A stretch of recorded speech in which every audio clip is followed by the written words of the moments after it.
You know what's wild? There are people out there, people who've been through hell and back, who can walk into any room, any party, any tight-knit friend group, and within minutes they see it.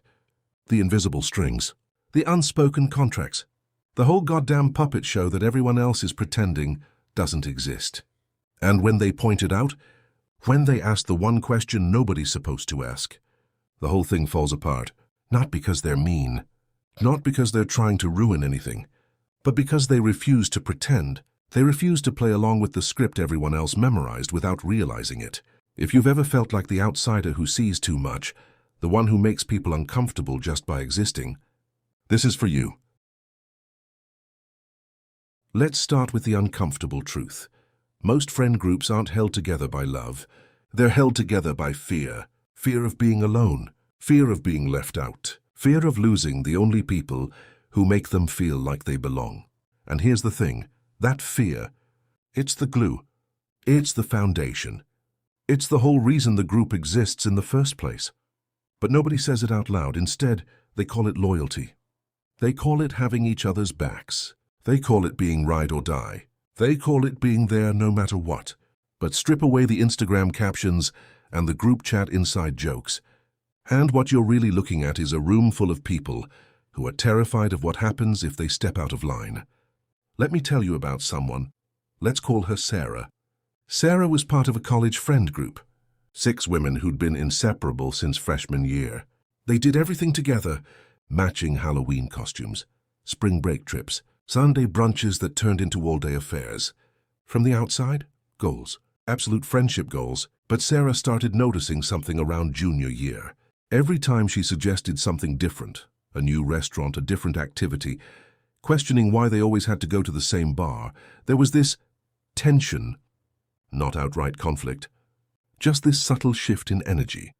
Eyes would dart to Jessica, the unofficial leader of the group, and whatever Jessica's reaction was, that determined how everyone else responded.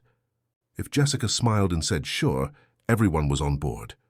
If Jessica wrinkled her nose or made a joke about Sarah being too adventurous, the idea died immediately. And Sarah realized something that made her stomach turn. Nobody in this group actually made decisions. They just waited to see what Jessica wanted, and then pretended that's what they wanted too. This is what psychologists call enmeshment, when individual identities blur into a collective identity. And in enmeshed groups, there's always a central figure whose emotions and preferences dictate the group's reality. It's not conscious, it's not planned, but it's absolutely real. Because in these groups, the ones that look tight from the outside but feel suffocating from the inside, there are rules. Unspoken rules. Rules nobody wrote down but everyone knows. Don't question the leader. Don't call out the toxicity. Don't rock the boat. Don't make anyone uncomfortable with the truth. And most importantly, don't ever suggest that maybe this whole thing isn't healthy. Because the second you do, you're the problem. You're the drama. You're the one who doesn't get it. You're the outsider who doesn't understand what real friendship looks like. That's the invisible contract everyone signed without reading the fine print. You stay quiet about the dysfunction, and in return you get to stay in the group.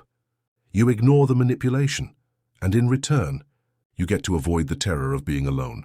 You play your role, and in return you get the illusion of connection. But it's not real.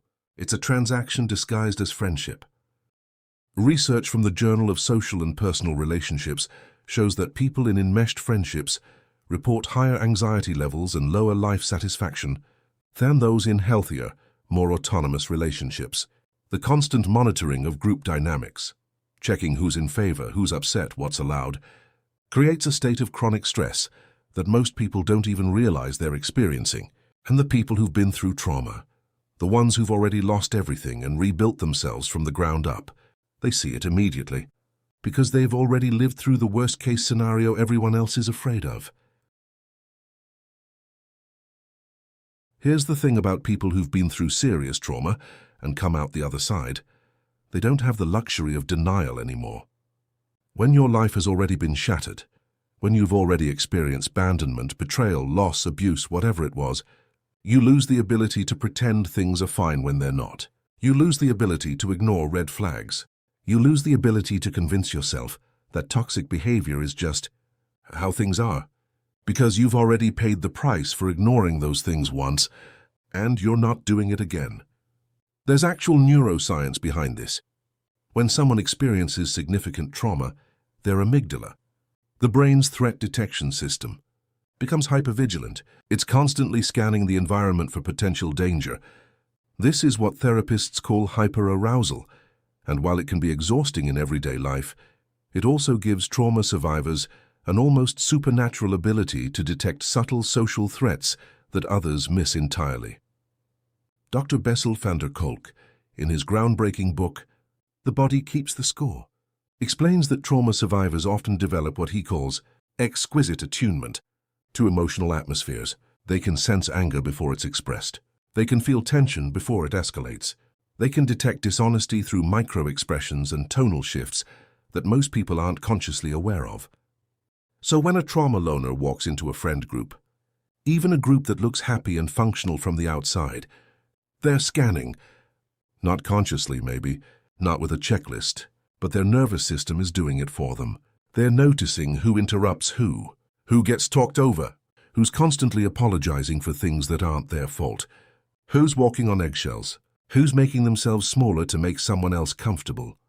They're noticing the micro-expressions, the forced laughs, the way someone's smile doesn't reach their eyes when the leader makes a joke at their expense. They're noticing the energy shifts, the way everyone tenses up when one person enters the room, the way conversations die when certain topics come up, the way people glance at each other before answering questions, like they're checking if it's safe to tell the truth. Let me tell you about someone. Let's call him Marcus. Marcus grew up in a chaotic household, alcoholic father, enabling mother, constant walking on eggshells to avoid triggering dad's rage. By the time he was 12, Marcus could predict his father's mood swings based on the sound of his footsteps on the stairs. That skill, that survival mechanism, never went away. So when Marcus joined a new gaming group in his 20s, he immediately picked up on something everyone else seemed oblivious to. There was this one guy, Trevor, who everyone loved. Funny, charismatic, always organizing events. But Marcus noticed how Trevor would make subtle cutting comments disguised as jokes. How he'd forget to invite certain people to smaller hangouts. How he'd share private information about group members in a way that felt like gossip, but was framed as concern. Marcus tried to mention it once. "Hey, did you notice Trevor seems to, play people against each other?" The response was immediate and defensive. "Dude, Trevor's awesome. What are you talking about?" "You're being paranoid, man. Maybe you're just not getting his sense of humor." And Marcus realized they genuinely couldn't see it. Their nervous systems weren't trained to detect covert manipulation. They'd never had to. So Trevor continued orchestrating drama, while everyone else praised him for keeping the group together.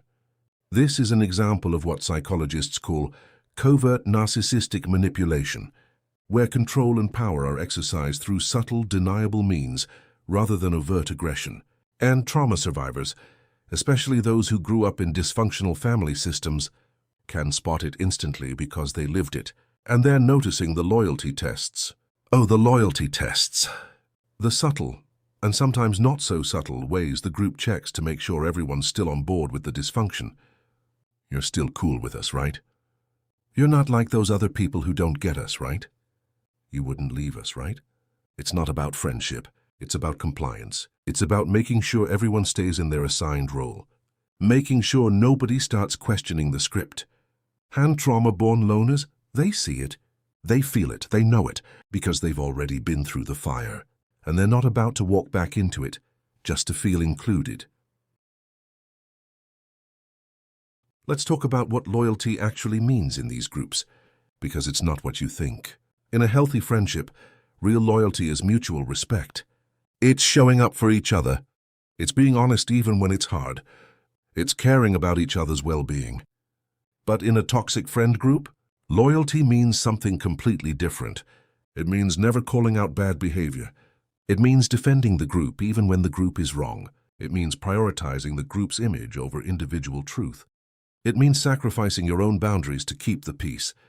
It means staying silent when someone's being hurt, because speaking up would make you disloyal. Sociologist Dr. Irving Goffman called this Impression management. The ways groups work together to maintain a specific public image, even when that image contradicts private reality. And in toxic groups, impression management becomes more important than actual well-being. And the kicker?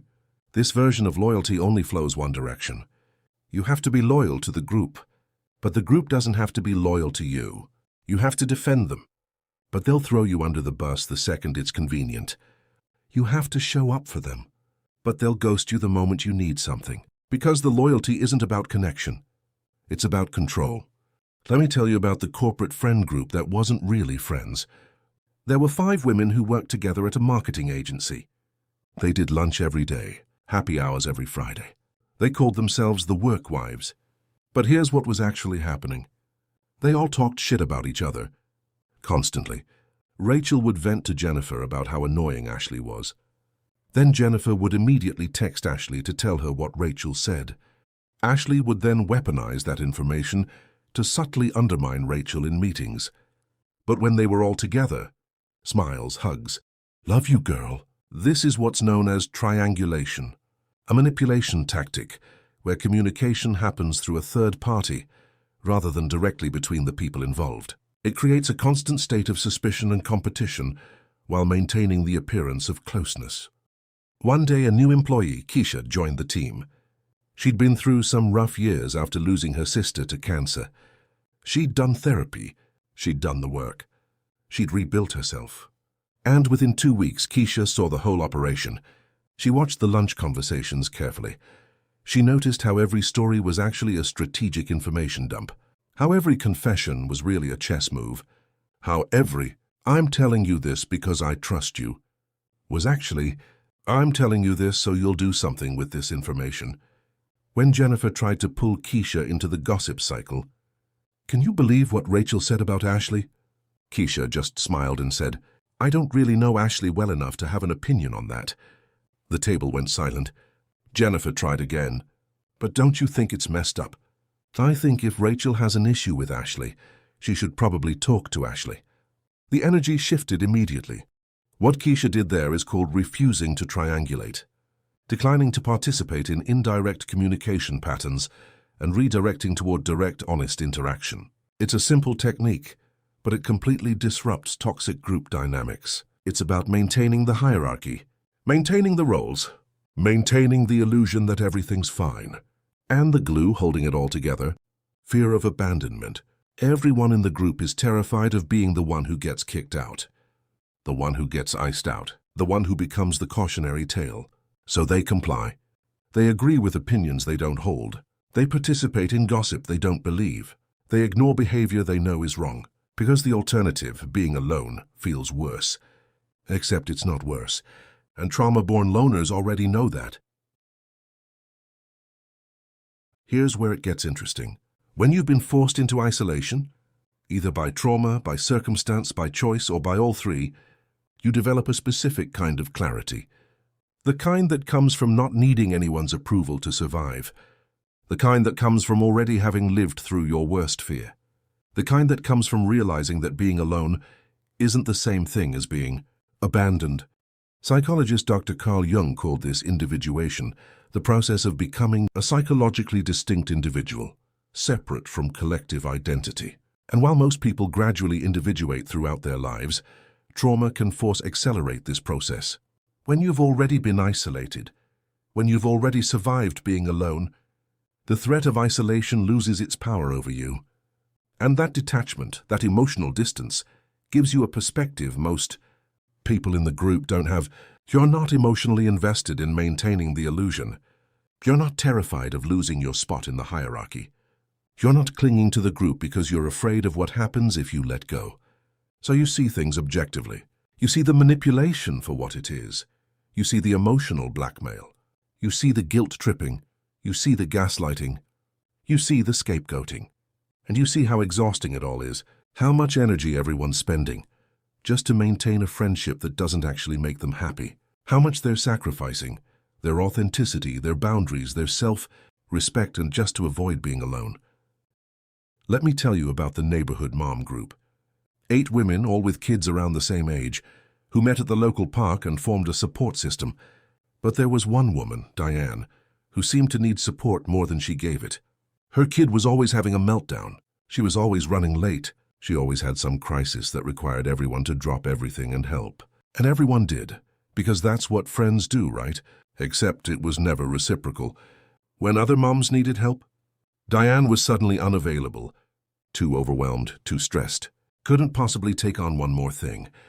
But if anyone mentioned it, if anyone suggested that maybe the support should go both ways, the whole group would jump on them. She's going through a lot right now. We need to be there for her. That's not very compassionate of you. This is classic enabling behavior, where a group protects someone from the consequences of their actions, often at the expense of everyone else's well-being. And it creates what therapists call a one-way support system that eventually drains everyone involved. Then Mia joined the group. Mia had escaped an abusive marriage 2 years prior. She'd rebuilt her entire life as a single mom with zero support system. She'd learned the hard way what real support looks like and what manipulation disguised as need looks like. So when Diane started her usual routine, the last-minute emergency, the guilt-laden texts, the expectation that everyone would rearrange their schedules, Mia simply said, "I can't help with that today." Not "I'm sorry," not "I wish I could." Just a simple, boundaried statement. Diane pushed. "But I really need someone. Can't you make it work?" "No, I have other commitments today." The group chat exploded after that. How could Mia be so cold? Didn't she understand what it's like to struggle? Where was her compassion? But Mia didn't budge, because she understood something the others didn't. Compassion without boundaries isn't compassion. It's codependency. Psychotherapist Pia Melody defines codependency as a relationship in which one person's self-esteem and identity depend on another person's thoughts, feelings, and behaviors. And codependent groups protect the dysfunction because acknowledging it would require them to acknowledge their own lack of boundaries. And here's the thing. Trauma-born loners do that absolutely terrifies people in toxic groups. They ask questions, simple questions, direct questions, questions that shouldn't be controversial but somehow are. Why do we always have to do what she wants? Why is it okay for him to talk to you like that? Why are we pretending that didn't just happen? Why are you defending someone who hurt you? And suddenly, the invisible web becomes visible. Every toxic group runs on roles. There's the leader, the one everyone orbits around, the one whose moods dictate the energy of the group. There's the enabler, the one who smooths everything over, who makes excuses, who keeps everyone in line. There's the scapegoat, the one who gets blamed for everything, who absorbs the group's dysfunction. There's the mediator, the one who's always trying to keep the peace even when there shouldn't be peace. There's the comedian, the one who deflects tension with humor, who makes everyone laugh so they don't have to feel. And there's the follower, the one who just goes along with whatever, who doesn't make waves, who's just happy to be included. These roles come from family systems theory, that families unconsciously assign roles to maintain homeostasis, even when that homeostasis is dysfunctional. The fascinating thing about these roles is that they're self-perpetuating. If the scapegoat leaves, someone else will unconsciously step into that role because the system needs it to function. If the leader steps down, someone else will fill the vacuum. These roles keep the group functioning. They keep the dysfunction stable. And everyone knows their part. But what happens when someone refuses to play? What happens when someone walks in and doesn't perform the script? What happens when the trauma loner looks at the whole setup and just doesn't participate? Panic, absolute panic, because the group doesn't know how to function when someone isn't following the rules, when someone isn't afraid of being kicked out, when someone isn't seeking validation from the leader, when someone isn't playing their assigned role. And that's when things get really interesting. Because the trauma-born loner isn't trying to dismantle the group. They're just being themselves. They're just asking honest questions. They're just setting boundaries. But to the group, that feels like an attack, because it exposes how fragile the whole thing is. Let's get specific. What exactly do trauma loners do that makes toxic groups lose their minds? First, they refuse to engage with manipulation tactics. When someone tries to guilt-trip them, they don't take the bait. When someone tries to gaslight them, they trust their own perception. When someone tries to triangulate, They don't pick sides. When someone tries to love bomb them, they don't mistake intensity for intimacy. They just don't play. And that breaks the whole game. Dr. Harriet Breaker, author of Who's Pulling Your Strings?, identifies several key manipulation tactics that most people unconsciously respond to. Guilt induction, playing the victim, feigning innocence, and intimidation. But people who've been through trauma and done the therapeutic work learn to recognize these patterns and simply not respond to them. Second, they ask clarifying questions, not to be difficult, not to start drama, but because they genuinely want to understand what's happening. What did you mean by that? Can you explain why you think that's okay? Help me understand why I should be okay with this.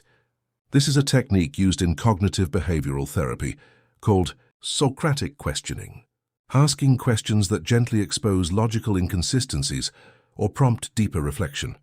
In a therapeutic setting, it helps people examine their own thought patterns. In a toxic group, it forces people to actually think about what they're doing, which most people in toxic groups have been avoiding. Let me tell you about the band that almost imploded. 5 guys who'd been playing together for 3 years. They had gigs every weekend, a decent local following, dreams of making it big. But there was a problem. The lead singer, Chad, was a nightmare. Showed up late to practice, changed set lists last minute, made unilateral decisions about bookings, took credit for songs other people wrote. But he had a great stage presence and a decent voice, so everyone just dealt with it. Except when Alex joined as the new drummer. Alex had spent 5 years in the military, then 2 years in therapy dealing with PTSD. He'd learned about power dynamics, accountability, and the difference between leadership and dominance. First rehearsal, Chad showed up 45 minutes late. No apology. Just walked in and said, "All right, let's go." Alex put down his drumsticks. "Hey man, we started at 7. It's almost 8 now. What happened?" Chad laughed. "Dude, relax. I'm here now." "I'm not upset. I'm just asking what happened. Because we all cleared our schedules to be here at 7. The other band members glanced at each other nervously. This wasn't how things worked. You just let Chad be Chad. Traffic was bad, okay? Can we just play? Alex nodded slowly.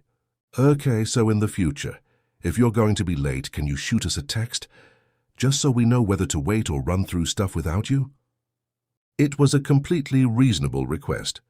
But the energy in the room shifted. What Alex did is called setting a boundary with curiosity rather than accusation. It's not aggressive, it's not passive. It's simply stating what you need while remaining open to dialogue. Chad bristled. I don't need you telling me what to do, man. I've been fronting this band for 3 years. I'm not telling you what to do. I'm asking if you can communicate when plans change. That's how teams function. That one conversation changed everything. Because suddenly the others realized, wait, we can ask for basic respect? Third, they name the pattern. I've noticed that every time someone disagrees with you, you shut down. I've noticed that you only reach out when you need something. I've noticed that nobody's allowed to be upset except you. This is called pattern recognition, and it's one of the most powerful tools in psychotherapy.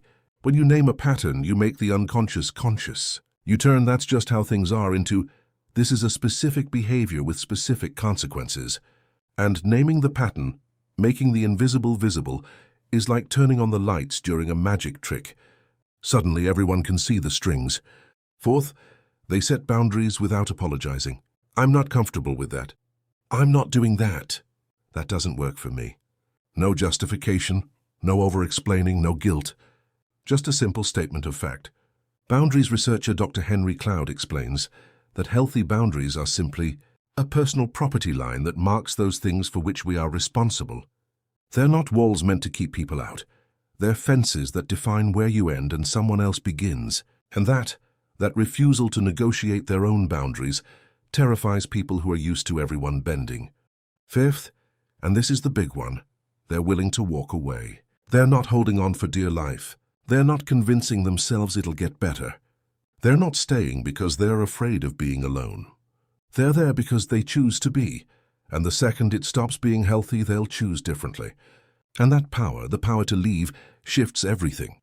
Psychologist Dr. Harriet Lerner, in her book, The Dance of Anger, talks about the concept of standing still versus distancing. Most people in toxic relationships either merge completely, standing still, or cut everyone off entirely, distancing. The healthy middle ground is maintaining your sense of self while staying connected, but only to people who respect your autonomy. When the group realizes they can't control you. Here's what happens when a toxic group realizes they can't manipulate the trauma loner. First, they try harder. More love bombing, more guilt trips, more "we're worried about you" conversations that are really just "why aren't you falling in line" interventions. They'll try to pull you deeper in, make you feel special, make you feel needed, make you feel like you're part of something important. Because they need you to need them. When that doesn't work, they get defensive. You're too sensitive. You're overthinking it. You're causing drama. You don't understand us. This is classic Darvo. Deny, attack, reverse, victim and offender.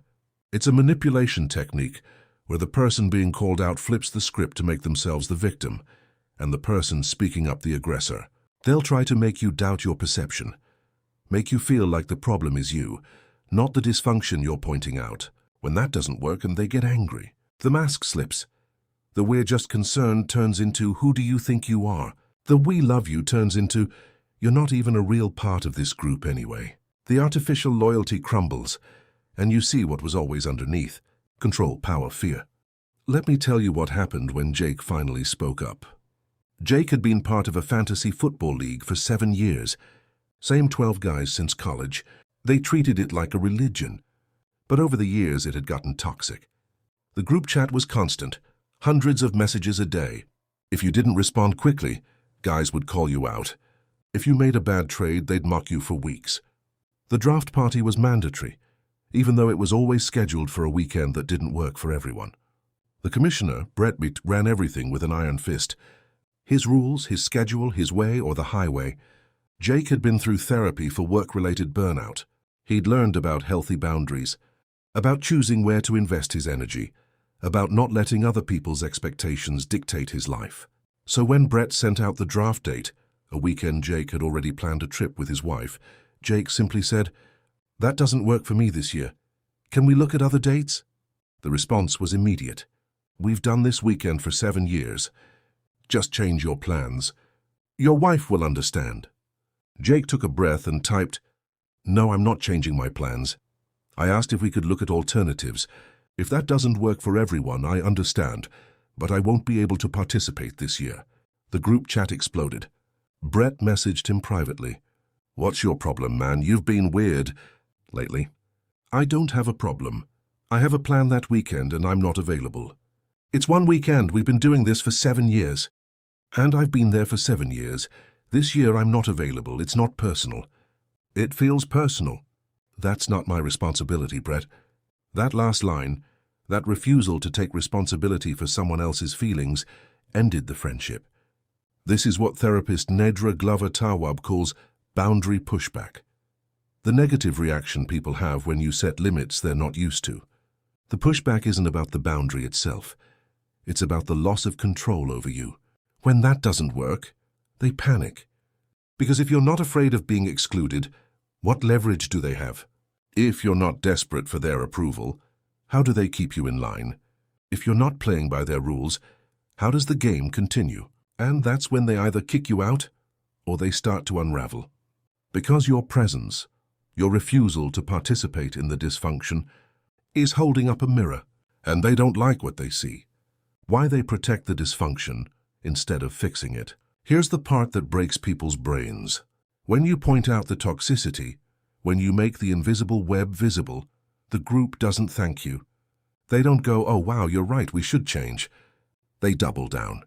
They protect the dysfunction like their lives depend on it. Because in a way they do. These people have built their entire identity around this group, around these relationships, around this version of loyalty. They've convinced themselves that this is what friendship looks like, that this is what it means to be close to people, that this is normal. This is called cognitive dissonance, the psychological discomfort that comes from holding two contradictory beliefs simultaneously. In this case, I'm in a healthy friendship, versus this friendship is actually toxic. Psychologist Leon Festinger's theory explains that when faced with cognitive dissonance, people will go to extreme lengths to reduce the discomfort, including dismissing evidence, attacking the messenger, or rewriting history to fit their preferred narrative. And if they admit it's toxic, if they admit they've been participating in something unhealthy, they have to face some really uncomfortable questions. Why did I stay? Why did I defend this? Why did I sacrifice so much for something that hurt me?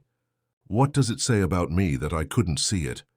And those questions, those are terrifying. So instead of facing them, they blame you. You're the problem. You're the one who doesn't get it. You're the one ruining everything. Because it's easier to villainize the person pointing out the truth than it is to actually deal with the truth. And the group will rally around that narrative. They'll bond over rejecting you. They'll create a new story where you were always the outsider, always the problem, always too different to really belong. And they'll convince themselves that kicking you out or driving you away was the right thing to do, because the alternative is admitting they've been lying to themselves the whole time. Here's what nobody tells you about toxic friend groups. The moment you stop caring about being included, you win. Not because you're better than them, not because you're proving a point, but because you've reclaimed the one thing they were using to control you, your fear of being alone. And once that's gone, they have nothing. No leverage, no power, no way to make you comply. And walking away, actually removing yourself from the group, that's not weakness. That's the most powerful thing you can do. Because you're saying, I would rather build a new life from scratch than spend one more day pretending this is okay. You're saying, I trust myself more than I need your approval. You're saying, I deserve better, and I'm willing to go find it. And that absolute refusal to settle, that's what changes everything. Psychologist Dr. Kristin Neff's research on self-compassion shows that people who can self-validate, who can provide themselves with the acceptance and understanding they need, are significantly less vulnerable to manipulation and peer pressure. Because external validation becomes a nice-to-have, not a need-to-have. So what comes after? What happens when you walk away from the toxicity? At first, it gets quiet, uncomfortably quiet, because you've spent so long in the chaos that peace feels unfamiliar. You've spent so long managing everyone else's emotions that your own feel overwhelming. But then something shifts. You start noticing things, like how much energy you have now that you're not spending it all on managing group dynamics. Like how much clearer your thoughts are now that you're not second-guessing every word. Like how much lighter you feel now that you're not carrying everyone else's dysfunction. And you start building. Not a new group, not a replacement friend circle, but a life based on your actual values. A life where your boundaries are respected, because you won't tolerate anything less. A life where your relationships are reciprocal, because you won't accept one-sided anymore. A life where you're valued for who you actually are, not the role you're willing to play. Let me tell you about what happened to Maya. Maya had been the perpetual mediator in her friend group for a decade. Every fight, every drama, every conflict, she was the one smoothing things over. She was exhausted. After years of therapy for childhood trauma, growing up as the parentified child who had to keep her family from falling apart, Maya realized she was doing the exact same thing with her friends. So she stopped. She stopped mediating. She stopped intervening. She stopped taking responsibility for other people's relationships. And the group fell apart without her. Not because she was holding it together, but because she was doing the emotional labor that everyone else was avoiding. For 6 months, Maya felt lonely. She questioned her decision. She wondered if she'd made a mistake. But she kept going to therapy. She kept journaling. She kept showing up for herself. And slowly, she started attracting different people. People who didn't need her to fix them. People who didn't need her to validate them. People who didn't need her to play small so they could feel big. She met Jasmine at a book club. Someone who shared her love of psychology and personal growth. They had real conversations, vulnerable conversations, conversations where both people showed up authentically. She reconnected with an old colleague, Daniel, who she'd always liked but never had time for, because she was always managing friend group drama. They started hiking together. No agenda, no performance, just genuine connection. This is what therapist Esther Perel calls relational authenticity. Relationships where both people show up as their full selves, rather than performing roles or managing impressions. And those connections, those real, genuine, healthy connections, feel completely different because they're not built on fear. They're built on choice. The gift nobody asked for. Here's the wild part about being a trauma-born loner who sees the invisible webs. You didn't ask for this perspective. You didn't sign up to be the person who makes everyone uncomfortable just by existing. You didn't choose to be the one who sees through the bullshit while everyone else is still pretending. But here you are. And yeah, it's lonely sometimes. Yeah, it's exhausting being the only one who seems to notice. Yeah, it sucks watching people you care about stay stuck in dynamics that are hurting them. But it's also a gift, because you have something most people spend their entire lives looking for. Clarity. You know what real connection looks like, because you know what fake connection looks like. You know what healthy boundaries look like, because you've seen what happens without them. You know what you deserve, because you've experienced what you don't. Trauma researcher Dr. Richard Tedeschi developed the concept of post-traumatic growth. The idea that people who experience and process trauma can emerge with greater appreciation for life, deeper relationships, increased personal strength, recognition of new possibilities, and spiritual development. It's not that trauma is good. It's not that suffering makes you better. It's that surviving trauma and doing the hard work to heal from it can give you insights and capacities that people who haven't been through it simply don't have. And that knowledge, that hard-won, trauma-forged wisdom, that's yours. Nobody can take it from you. Nobody can gaslight you out of it. Nobody can convince you to unsee what you've seen. That unshakable knowing that's your superpower.